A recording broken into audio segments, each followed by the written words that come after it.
Moi j'ai cet exemple-là de proches, tu vois, qui me disent à chaque fois non mais là c'est pas le bon moment, tu vois. Ouais. Là je sens que je vais faire ça, mais là c'est pas le bon moment.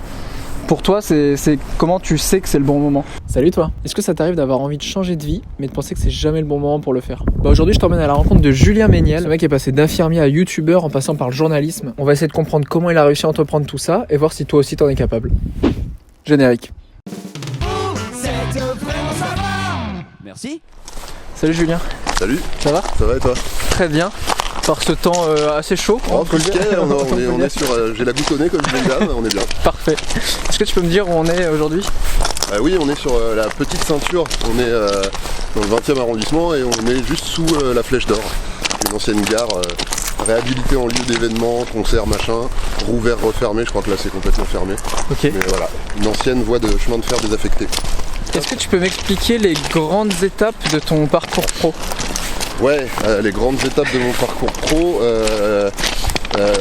j'ai commencé une fac de langue que j'ai arrêté assez rapidement parce que je me suis rendu compte que la fac c'était vraiment pas fait pour moi. Ouais. Et puis par hasard je me suis retrouvé à faire des études d'infirmier parce que ma soeur s'était inscrite et que je me suis dit que après tout c'était pas mal. D'accord. Donc, en famille. J'ai été pris, donc j'étais infirmier pendant 10 ans. Après, au bout de 10 ans, je me suis dit que j'avais fait le tour et que j'avais envie de faire autre chose. Et j'ai repris mes études pour être journaliste. Ouais. Donc j'ai été journaliste pendant 8 ans. Où j'ai rencontré Cyprien, avec qui j'ai travaillé. Et donc au bout de 8 ans, je me suis dit que j'avais envie de faire que de la vidéo. Je faisais déjà de la vidéo chez 20 minutes où je travaillais. Ouais. Nom, prénom et contribution à Internet. Je m'appelle Norman, ça c'est mon prénom. Et mon nom c'est Tavo. Et je contribue à Internet en faisant des vidéos YouTube. Ouais. J'avais envie de faire que ça. Et il y a maintenant presque 2 ans, je me suis lancé en solo et je fais plus que de la vidéo maintenant.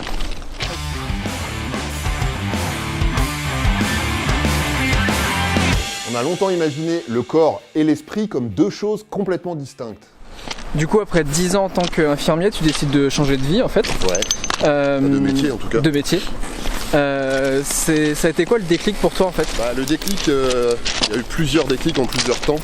J'avais fait 7 ans à l'hôpital et je me suis épuisé devant la dégradation de mes conditions de boulot. Voilà. Donc je me suis décidé à changer.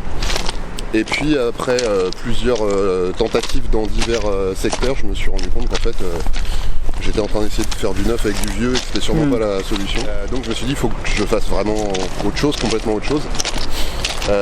Premier déclic, c'est une amie, une collègue infirmière avec qui je discutais un jour et je lui ai expliqué ça et elle me disait, parce que j'avais déjà des enfants à l'époque, elle me disait te cache pas derrière tes gosses, eux ils t'ont rien demandé, donc si toi tu sens que tu as besoin d'être ça pour être heureux, eux ils seront sûrement vachement plus contents si toi t'es heureux aussi.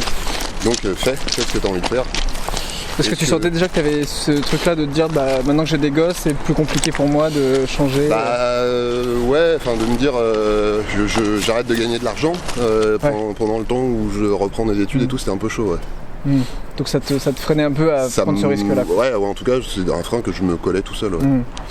Et donc ma pote m'a dit si t'as envie de faire autre chose, vas-y, tente, lance-toi, fais un truc différent quoi. Et du coup je finissais un CDD à ce moment-là, donc j'ai dit j'arrête. Je fais ce qu'on appelle un bilan de compétences avec Pôle emploi qui s'appelait la NPE à l'époque. Ouais. L'Agence nationale pour l'emploi est un service public gratuit à votre disposition. Ces spécialistes vous conseillent sur le choix d'un métier, vous facilitent l'accès à une formation professionnelle. Je savais que je voulais écrire, je savais que je voulais écrire sur le web, faire de la vidéo, etc. Je me disais pour gagner de l'argent avec ça, à part journaliste, à l'époque il n'y avait pas grand chose. Ouais. Et il se trouve que, dis donc, coup de bol, fin de bilan de compétences, la nana me dit journaliste, ça se tente. C'est le seul truc qui colle avec vos attentes, vos compétences, etc. Donc il y a des écoles de journalisme pour adultes en formation continue. Donc voilà, j'ai tenté le concours, je l'ai eu et je suis parti pour 1 an d'études et voilà. Du coup, tu as eu trois grandes périodes dans ta vie pro, on va dire. Ouais. Infirmier, journaliste, youtubeur. Yes. C'est dire ça. Oui, on peut dire ça, ouais. À chaque fois, tu as eu l'étape du bon, j'évolue. Ouais. Tu parlais de tes enfants tout à l'heure. Comment justement tu sors de ta zone de confort? Comment à un moment tu dis ok, j'aurai toujours des excuses, il y aura toujours des choses. Comment tu fais, quel a été le déclic pour dire je passe le pas? Bah en vrai je crois que je me suis pris un peu comme un mec qui fait des sports extrêmes. C'est-à-dire vu de l'extérieur tu te dis putain, le mec se lance dans le vide, c'est risque énorme, machin, etc. Sauf qu'en vrai les mecs qui font du base jump ou des trucs comme ça, tous les risques sont calculés pour être le moins dangereux possible et t'as l'impression que c'est juste un taré qui se jette dans le vide. En fait c'est un mec qui a tout préparé, tout millimétré, machin, etc. Donc de ma première expérience de reconversion de l'infirmier vers journaliste, c'est ce que j'ai gardé, c'est le côté ça se fait mais ça se fait pas n'importe comment. Faut surtout quand, encore une fois t'as des enfants, mais c'est valable pour tout le monde en vrai. Si tu veux continuer à être indépendant financièrement, bah faut avoir une source de revenus. Moi en l'occurrence à chaque fois ça a été le chômage.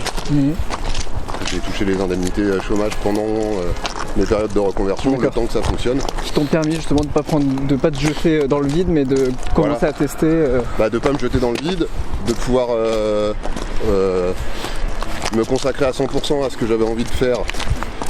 Sans avoir besoin de bosser à côté, de m'épuiser, machin, etc. Ou sans m'endetter, parce que ça aurait été possible aussi de faire un emprunt.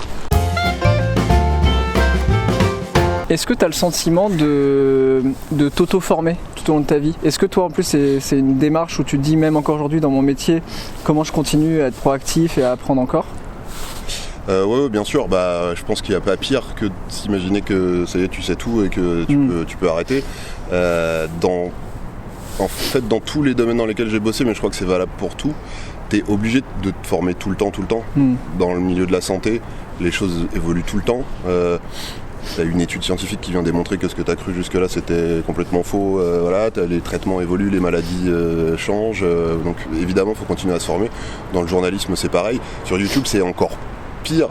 Parce que même si moi je m'interdis de calquer mon contenu sur les tendances et l'algo YouTube et les trucs qui marchent du moment, machin, etc. Sinon je ferai des pranks. Ouais, bien sûr, t'es obligé de te former techniquement, de te former artistiquement et de voir ce que les gens ont envie de regarder, ce qu'ils ont plus envie de voir. Donc t'es toujours obligé de...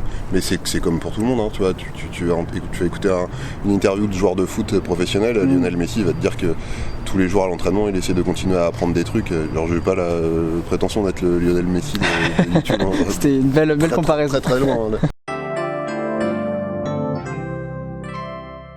Tous les gens qui ont envie, en tout cas qui ont envie de réussir et qui ont envie d'être bons dans ce qu'ils font, ils savent qu'il faut toujours bosser, toujours essayer d'apprendre des nouveaux trucs, toujours se former pour rester collé avec ce qui se fait, quoi. Tu sens que justement le fait d'être arrivé à 33 ans en tant que journaliste, ça t'a même aidé peut-être à être plus mature que certains, plus de recul ou... L'âge, je sais pas. Mais un truc qui va avec l'âge et un truc qui était très présent dans moi, dans mon parcours, c'était le côté atypique et le côté j'ai un vécu différent, plus long et différent de tous mes autres collègues.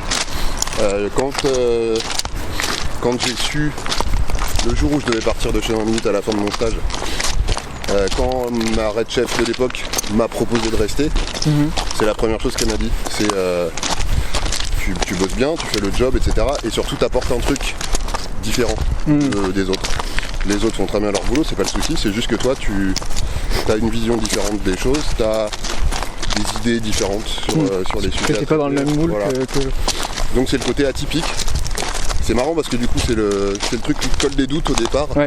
C'est mais je suis ta force au final. Comme tout le monde. Et au final, si tu arrives à en faire une force, t'as tout gagné. Il y a plein de gens qui ont des projets, qui ont un rêve et qui disent ah ouais là j'ai vraiment envie de faire ça. Puis en fait 5-6 ans passent et puis on a toujours, moi j'ai cet exemple-là de proches, tu vois, qui me disent à chaque fois non mais là c'est pas le bon moment, tu vois. Là je sens que je vais faire ça, mais là c'est pas le bon moment. Pour toi, c'est comment tu sais que c'est le bon moment? Je sais que le bon moment il n'existe pas en fait. C'est le bon moment quand tu te lances. Tu te lances pas quand c'est le bon moment en fait. Tu sais pas conduire quand t'as ton permis de conduire. Donc c'est pas le bon moment pour qu'on te lâche sur la route parce qu'en vrai tu sais pas faire.